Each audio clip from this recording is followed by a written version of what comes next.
Hello दोस्तों, मैं हूं रजत। बहुत बहुत स्वागत है आप सभी का इस न्यू वीडियो में। बात कर रहे हैं सीरियल गुम है किसी के प्यार में से जुड़े सबसे बड़े ट्विस्ट के बारे में, क्योंकि लोगों को इंतजार है शक्ति अरोरा का कि सीरियल में कब ईशान की वापसी होगी और कब फिर से हमारा गुम है किसी के प्यार में हमारा फेवरेट सीरियल की गिनती में शामिल होगा। क्योंकि यहां पर गिरती हुई टीआरपी, लोगों का गिरता हुआ इंटरेस्ट सीरियल को लेकर यहां पर काफी खतरे की घंटी बजा रहा है और रिक्वायरमेंट है यहां पर सीरियल के अंदर फिर से शक्ति अरोरा की। और शक्ति अरोरा के कई सारे रिव्यूज भी फिलहाल सामने आ रहे हैं, तो सवाल तो खड़े हो ही जाते हैं। आपको बताऊंगा मैं फिलहाल की सिचुएशन क्या है और क्या उम्मीद है शक्ति अरोरा के वापस आने की, क्या उन्होंने शूट शुरू कर दिया है एंड बाकी सारी बातें। लेकिन सबसे पहले जानेंगे आने वाले एपिसोड के बारे में, क्योंकि इसके बाद आपको काफी कुछ इंटरेस्टिंग सीन भी तो देखने को मिल रहे हैं। अब यहां पर आप सभी को पता है कि कोर्ट रूम का सीन जो है आने वाले एपिसोड में हमको देखने को मिलेगा एंड सीरियल गुम है किसी के प्यार में के अंदर कोर्ट रूम का सीन देखने को मिल जाए तो ये बहुत बड़ी बात है।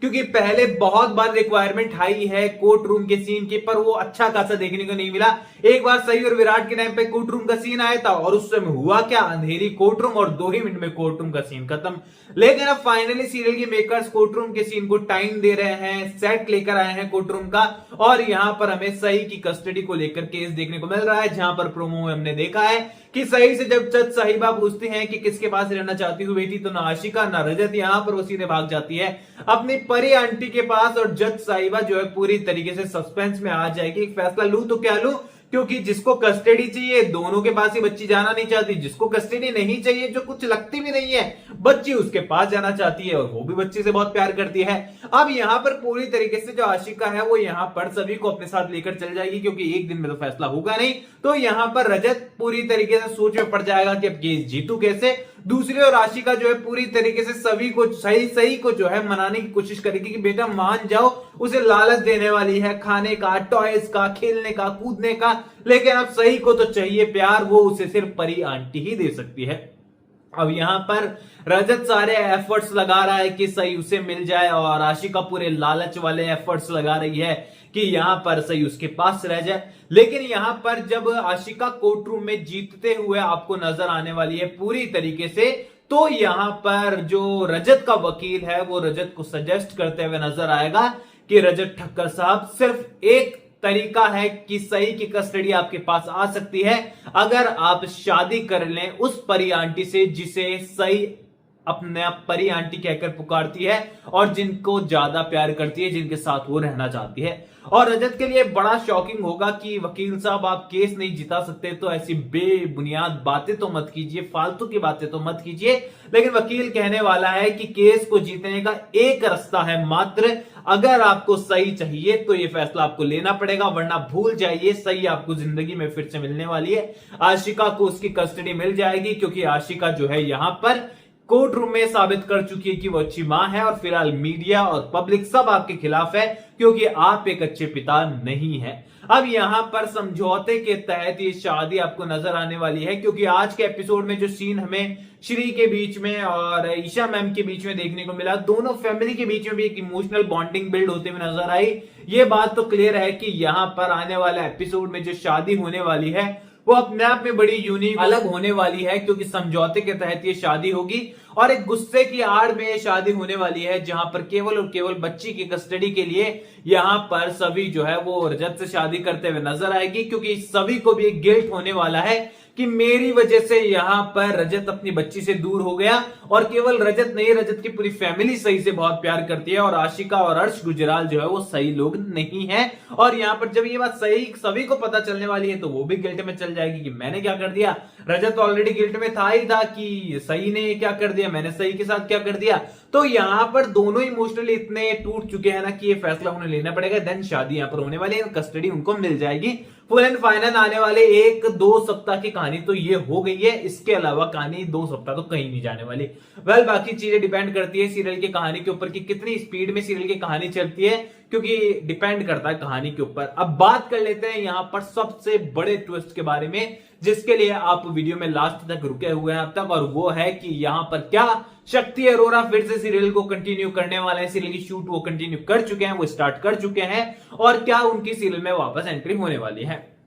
अब ये बात तो हम सभी को पता है कि शक्ति अरोरा का किरदार सीरियल के अंदर ईशान का था और ईशान के किरदार की एंडिंग जो है यहां पर इस तरीके से दिखाई गई थी कि हॉस्पिटल में वो दम तोड़ देता है और उसके बाद कहानी सीधे 7 साल गैप को ले लेती है। अब यहां पर शक्ति अरोरा का जो किरदार था वो पूरी तरीके से गायब हो गया, यानी कि ईशान का किरदार। लेकिन अब यहां पर जो है उम्मीदें लोगों की लगातार थी कि गिरती टीआरपी को लेकर ईशान वापस आएगा, तो यहां पर शक्ति अरोरा ने जो है इस पर ऑफिशियल स्टेटमेंट जो है आउट किया है, जिसके बारे में आपको बताता हूं और इससे आपको लगभग समझ में आ जाएगा कि सीरियल में वापस ईशान का किरदार क्यों आ रहा है या फिर नहीं आ रहा है। अब यहां पर देखिए शक्ति अरोरा ने कहा है कि जब किसी भी टीवी सीरियल के अंदर लीप आता है तो पूरी तरीके से सोच समझकर लिया गया फैसला होता है, जहां पर उन्हें मालूम होता है कि लीप के बाद उन्हें किस तरीके से कहानी को आगे बढ़ाना है। यहां पर उन्होंने हितेश भारद्वाज की तारीफ की और कहा है कि यहां पर हितेश भारद्वाज को लोग जो है एक्सेप्ट कर चुके हैं, उन्हें पसंद कर रहे हैं और सीरियल में उनको उन लोगों ने एक्सेप्ट कर लिया है और सीरियल वो लोग अच्छे से देख रहे हैं।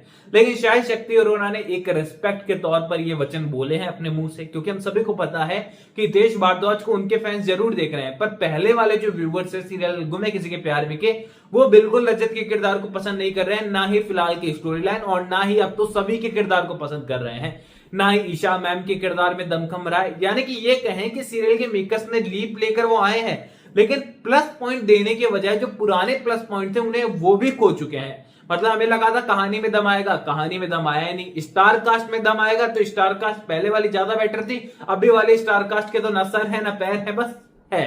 कहानी के अंदर। तो यहां पर शक्ति अरोरा ने तो साफ कह दिया है कि उनको कोई ऐसी चीज नहीं है कि वो सीरियल में वापस लौट कर आ रहे हैं और यहां पर ऑफिशियली ये कंफर्म है कि शक्ति अरोरा सीरियल में वापस नहीं आ रहे हैं और ना ही उन्होंने कोई शूटिंग शुरू की है। अब बात कर लेते हैं कि सोशल मीडिया पर लगातार अपडेट्स है कि वापस आने वाले हैं एंड फिर से वो हमें नजर आएंगे। तो फिलहाल ऑफिशियली जब उन्होंने कंफर्म कर दिया है तो सारी की सारी जो है अफवाहें साबित हो जाती है, मतलब ये तो तय है कि वो नहीं आ सकते हैं। अब बात देखो सीधी सी बात है कि अगर सेलिंग मेकर्स उन्हें लाने भी चाहे ना तो उन्हें वो वाली स्टोरी लाइन दिखानी होगी कि उस समय पर उनकी मौत नहीं हुई थी और जो ईशान का किरदार है वो कहीं खो गया था, आज उसकी जो पहचान है वो बदल चुकी है, आज उसे पुराना कुछ भी याद नहीं है। देन सभी उसके पास जाए एंड उसे सब कुछ याद दिलाए कि आप दी ईशान भोसले हैं, आप भोसले इंस्टीट्यूशन ऑफ एक्सीलेंस के मैनेजिंग डायरेक्टर हैं, आज आपकी ये हालत हो गई है। तो एक अलग स्टोरी लाइन जो है हमारे माइंड में बिल्ड हो चुकी है, हम लोग इसे बिल्ड कर पा रहे हैं, हम लोग इसे इमेजिन कर पा रहे हैं। और देखो ये अगर स्टोरी लाइन जो मैं आपको बता रहा हूं कि शक्ति अरोरा के किरदार को वापस लाया जाए ईशान को और बता दिया जाए कि उस समय वो बच गए थे, उनकी मौत नहीं हुई थी और बाद में उनकी याददाश्त चली गई और एक बार फिर से सभी को मिल जाते हैं और पुरानी स्टोरी थोड़ी सी कंटिन्यू होती है नए टच के साथ, तो भाई टीआरपी बूम पर आएगी फिर से